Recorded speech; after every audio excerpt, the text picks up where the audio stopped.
Istanbul میں پاکستان اور طالبان رجیم میں مذاکرات جاری، افغان سرزمین دہشت گردی کے لیے استعمال نہ ہو۔ ترجمان دفتر خارجہ کی پریس بریفنگ، کہا پاکستانی وفد نے ثالثوں کو شواہد پر مبنی جائز اور منطقی مطالبات پیش کیے جن کا واحد مقصد سرحد پار دہشت گردی کا خاتمہ ہے۔ ترجمان نے سوشل میڈیا پر گردش کرنے والی افواہوں کو قیاس آرائیاں ہیں یا دانستہ گمراہ کن اطلاعات قرار دے دیا۔ وزیر دفاع خواجہ آصف نے کہا چاہتے ہیں پاک افغان مذاکرات میں چیزیں زبانی نہ ہوں، سب چیزیں واضح اور معاہدے کا حصہ بنے، پھر دراندازی ہوگی تو قطر اور ترکی ضامن ہیں۔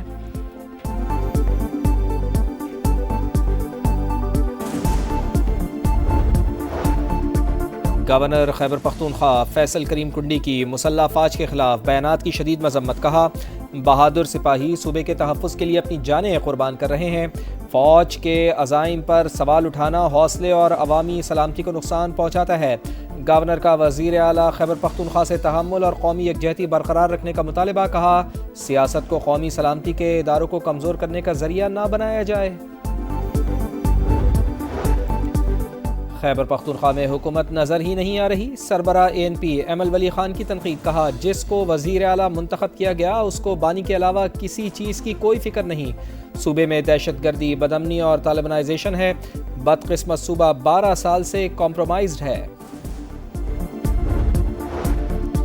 27ویں ترمیم پر اتفاق رائے کا مشن، حکومت متحرک، اپوزیشن سے رابطہ، اسپیکر چیمبر سیاسی سرگرمیوں کا مرکز بن گیا، اسپیکر سردار ایاز صادق اور وفاقی وزراء سے PTI رہنماؤں کی ملاقات، 27ویں آئینی ترمیم پر حمایت کی درخواست، ترمیم کا صوبائی خود مختاری پر کوئی اثر نہیں ہوگا، حکومت کی یقین دہانی، اپوزیشن کا انکار، ترمیم کا تحریری مسودہ مانگ لیا، کہا ترمیم پر کوئی بھی فیصلہ بانی PTI ہی کریں گے، حکومت کا جمعیت علماء اسلام سے بھی رابطہ، آئینی ترمیم کے لیے حمایت مانگ لی، مولانا فضل الرحمان کا تحریری مسودہ فراہم کرنے کا مطالبہ، پارٹی کا مشاورتی اجلاس شروع، حکومت اور اپوزیشن سے ہونے والی ملاقاتوں پر مشاورت ہوگی۔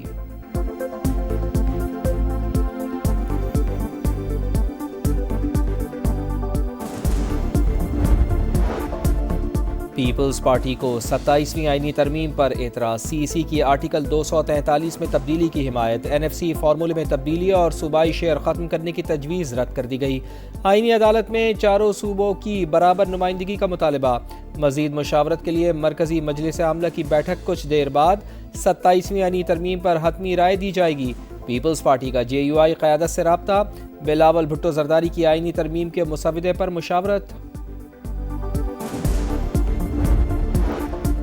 سپریم کورٹ میں مجوزہ 27ویں آئینی ترمیم کے خلاف درخواست دائر، عدالتوں کے دائرہ اختیار کا تحفظ کرنے کی استدعا، درخواست گزار کا کہنا ہے کہ ترمیم منظور ہونے کی صورت میں سپریم کورٹ اور ہائی کورٹس آئینی معاملات نہیں سن سکیں گی، عدالتی نظام مفلوج اور عدالتیں غیر مؤثر ہو جائیں گی، عدالتی خود مختاری متاثر نہیں ہونی چاہیے۔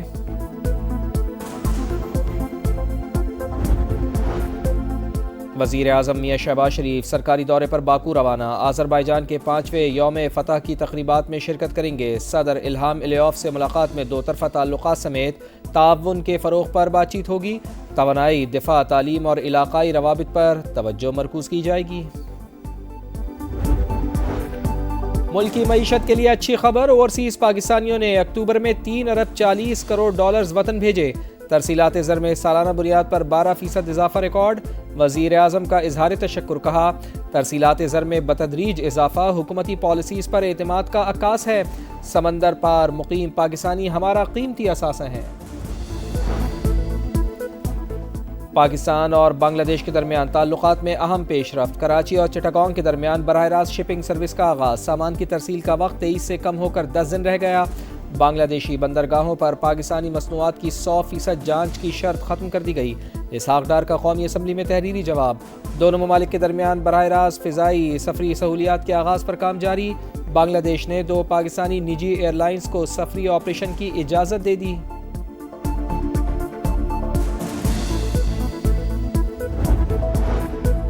انڈونیشیا میں نماز جمعہ کے دوران دھماکہ، 54 افراد زخمی، دھماکہ جکارتا میں ایک تعلیمی ادارے کی مسجد میں ہوا، زخمیوں میں اساتذہ اور بچے بھی شامل، دھماکے کے مقام سے ایک بندوق اور گولیاں برآمد۔ اور ہانگ کانگ سکسز میں پاکستان اور بھارت کا میچ بارش سے متاثر، DLS میتھڈ کے تحت بھارت 2 رن سے کامیاب، 87 رنز کے تعاقب میں پاکستان نے 1 وکٹ پر 41 رنز بنائے، خواجہ نافع نے 18 اور عبدالصمد نے 16 رنز اسکور کیے۔ سربراہ سنی اتحاد کونسل صاحبزادہ حامد رضا گرفتار، پشاور سے فیصل آباد جاتے ہوئے حراست میں لیا گیا۔ انسداد دہشت گردی عدالت فیصل آباد نے جیل بھیج دیا۔ صاحبزادہ حامد رضا کو 9 مئی کیس میں سزا ہوئی تھی۔ بیرسٹر گوہر کہتے ہیں کہ حامد رضا نے خود کو سرنڈر کیا تھا۔ حامد رضا کا ایک ہی کیس ہے، ان پر جو الزام لگایا ہے وہ بے بنیاد ہے۔ گھوٹکی کے کچے میں آپریشن، انتہائی مطلوب ڈاکو شاہو کوش بھی مارا گیا۔ ہلاک ڈاکو پنجاب پولیس کے 12 اہلکاروں کی شہادت کے مقدمے میں مطلوب تھا۔ سر کی قیمت 50 لاکھ روپے مقرر تھی۔ علاقے میں پولیس اور رینجرز کا مشترکہ سرچ آپریشن تاحال جاری۔ انڈونیشیا میں نماز جمعہ کے دوران دھماکہ، 54 افراد زخمی۔ دھماکہ جکارتا میں ایک تعلیمی ادارے کی مسجد میں ہوا۔ زخمیوں میں اساتذہ اور بچے بھی شامل۔ دھماکے کے مقام سے ایک بندوق اور گولیاں بھی برآمد ہوئیں۔ قازقستان نے ابراہم معاہدے میں شمولیت کا اعلان کر دیا۔ امریکی صدر کا خیر مقدم، وائٹ ہاؤس میں وسط ایشیائی ممالک کے رہنماؤں سے ملاقات۔ کہا دیگر کئی ممالک بھی کلب کا حصہ بن کر اسے مضبوط کریں گے۔ غزہ میں بین الاقوامی امن فورس جلد تعینات ہوگی۔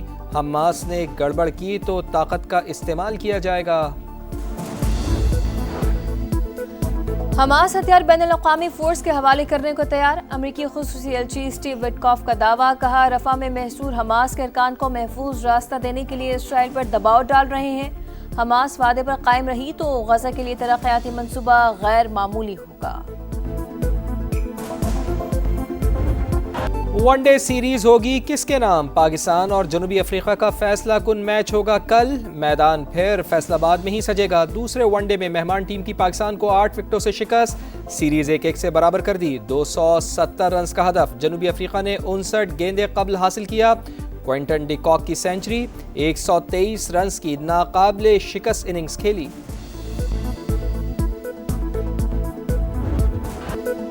ہانگ کانگ 6 میں پاکستان اور بھارت کا میچ بارش سے متاثر۔ ڈکورٹ لوئس میتھڈ کے تحت بھارت 2 رن سے کامیاب۔ 87 رنز کے تعاقب میں پاکستان نے 1 وکٹ پر 41 رنز بنائے۔ خواجہ نافع نے 18 اور عبدالصمد نے 16 رن سکور کیے۔ پہلے میچ میں پاکستان نے کویت کو 4 وکٹوں سے ہرایا تھا۔ کپتان عباس افریدی کے 6 گیندوں پر 6 چھکے، 12 گیندوں پر 55 رنز کی میچ وننگ اننگز کھیلی۔ یویفا یورپا لیگ اسٹیڈیم کے اندر اور باہر اسرائیل کے خلاف نعرے۔ صہیونی ٹیم کو فیفا سے باہر نکالنے کا مطالبہ۔ گراؤنڈ کے باہر فلسطین کے حامیوں کا زبردست مظاہرہ۔ میچ میں ایسٹن ولا نے اسرائیل کے کلب کو 2-0 سے مات دی۔ اور خطروں کے کھلاڑی پھر ان ایکشن۔ صحرا میں رفتار کا امتحان، تلجیب ریلی کا کوالیفائنگ راؤنڈ۔